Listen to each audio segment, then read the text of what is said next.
बिस्मिल्लाह। सबसे पहले तो मेरे चैनल को सब्सक्राइब नहीं किया तो सब्सक्राइब कर लें, साथ लगे बेल आइकन को दबा के ऑल नोटिफिकेशन को ऑन कर दें ताकि मेरी हर नई आने वाली वीडियो को नोटिफिकेशन आपको बर वक्त मिलता रहे।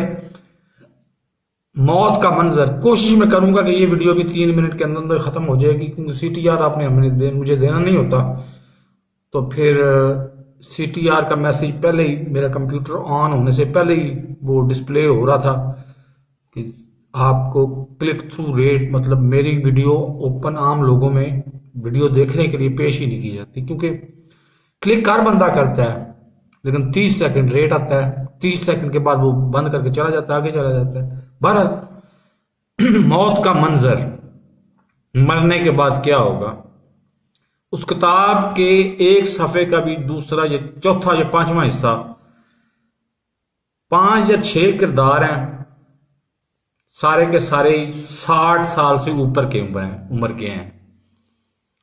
उसमें से 1-2 किरदार अभी जिक्र करूंगा आपसे। एक साहब तवील जद्दोजहद के बाद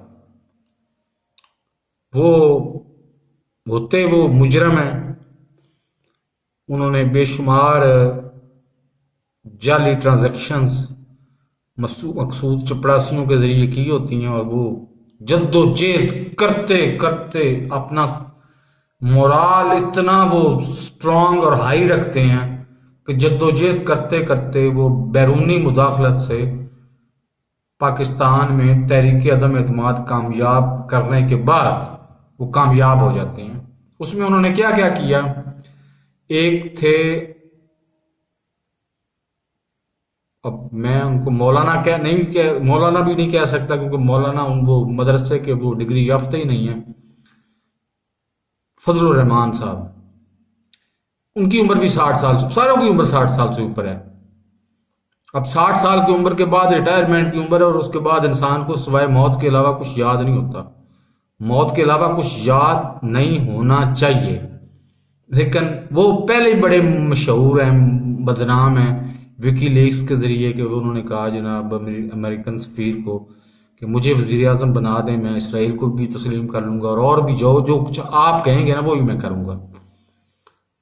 दूसरी तरफ एक बंदा आता है, वो होता सारी जिंदगी वो, मतलब मैं खुले लफ्जों में बात करता हूं, प्ले बॉय के तौर पे यूरोप में ही काम करता है, और यूरोप का ही माशरा उसको पूरे का पूरा, उसको क्या कहते हैं कि जी अमली तौर पर कहें तो उसने PhD की होती है यूरोप के माशरे पे। खैर, सबसे पहले तो बड़ा भाई उसको इस लालच पे अपने साथ मिलाता है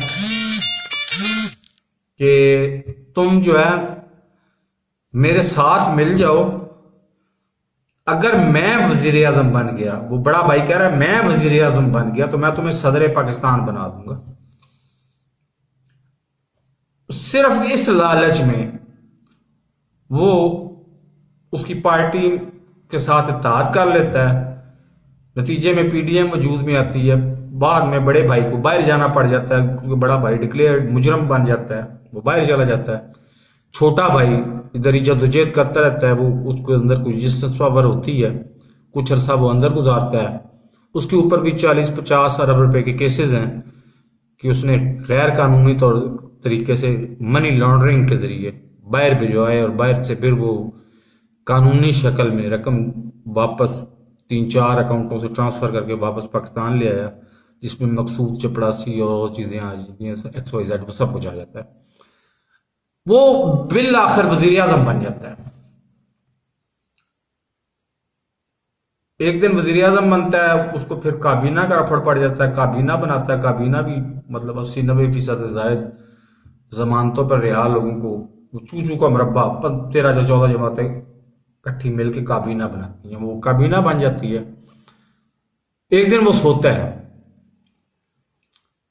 रात के 2 बजे, मौत का तो कोई पता नहीं।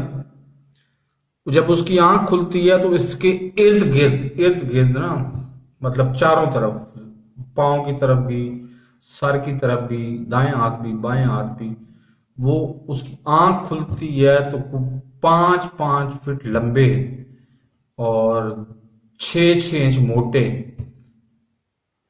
बहुत सारे सांप होते हैं। ये मैं आपको मौत के मंजर की कहानी सुना रहा हूं, मजहबी मजहबी दर्स ना मेरे पास कोई नॉलेज है ना मैं आपको दे रहा हूं। अच्छा, वो एक काला नाग जो सबसे ज्यादा जहरीला होता है, जिसके बारे में उसको बंदे को भी पता होता है, काले नाग को भी पता होता है। अब काला नाग और वो आपस में बातचीत शुरू करते हैं। काले नाग की जबान उसको पता है और काले नाग को जबान इसकी बंदे की जबान पता है। काला नाग कहता है कि अभी मैं तुम्हें नहीं डसूंगा, क्योंकि तुमने मेरे डसने के बाद तो तुमने पानी पानी हो जाना है, पहले बाकियों की बारी है। तो आप जरा तस्वुराती तौर पर मंजर ये ज़हन में रखें कि आप सोए हुए हैं, रात को 2 बजे अचानक आंख खुलती है, आप वीआईपी बेड पे सोए हुए हैं और आप देखते हैं राइट लेफ्ट पे आपके इर्द गिर्द दर्जनों नहीं सैकड़ों 3-3 4-4 फीट लंबे और 6-6 इंच मोटे जहरीले सांप आपके इर्द गिर्द खड़े हुए हैं। तो फिर आपको याद आता है कि दुनिया में मैंने क्या क्या फ्रॉड किए थे, कितनी कितनी खून की नदियां बहाई थी, उसका बदला आज मुझे कब्र में मिल रहा है। तो कहानी मेरी यही है, नाम लेने की जरूरत ही नहीं है, फिलहाल सबको सबको नाम पता है। और उसके बाद उस दाढ़ी लंबी दाढ़ी वाले उस नाम ने आज मौलवी ने भी मरना है, जिसके पास मदरसे की सनद ही कोई नहीं है और इम्तिहान उसने मदरसे की सनद दिए बगैर ही सनद उसने मदरसे का इम्तिहान दिए बगैर ही ले ली थी। और वो भी एक अलग स्टोरी है, वो बाद में कभी सही। इस स्टोरी का नाम मैं रख रहा हूं पाकिस्तान न्यूज टुडे। इस स्टोरी को भी सर्च करके आप ढूंढें। चैनल सब्सक्राइब नहीं किया हुआ है तो अनसब्सक्राइब करके ढूंढें, ढूंढ के मेरी यहां पे मनहूस शक्ल नजर आए। मैंने आज का तो मेरा कंप्यूटर ही बंद है, कंप्यूटर ही खराब है, मतलब इंटरनेट बंद है, वो बंद भी मतलब 24 घंटे के लिए कहते हैं तो 10 घंटे के लिए बंद किया हुआ है। लेकिन पूरी की पूरी ये देखें स्टोरी, उसके बाद इसको लाइक पे क्लिक करें, उसके बाद इसको सब्सक्राइब कर लें। पाकिस्तान न्यूज टुडे 20 अप्रैल 2022 लिखेंगे, हो सकता है कि 100वें पेज पे ये स्टोरी आपको नजर आए। आप क्लिक करेंगे, स्टोरी को देखेंगे, पूरी की पूरी को देखेंगे, आधी नहीं देखनी है आपने। और देखने के बाद आप लाइक भी करेंगे और फिर चैनल को सब्सक्राइब भी कर लेंगे आप। तो इस तरह मेरा CTR का मसला हल हो जाएगा। अल्लाह हाफिज।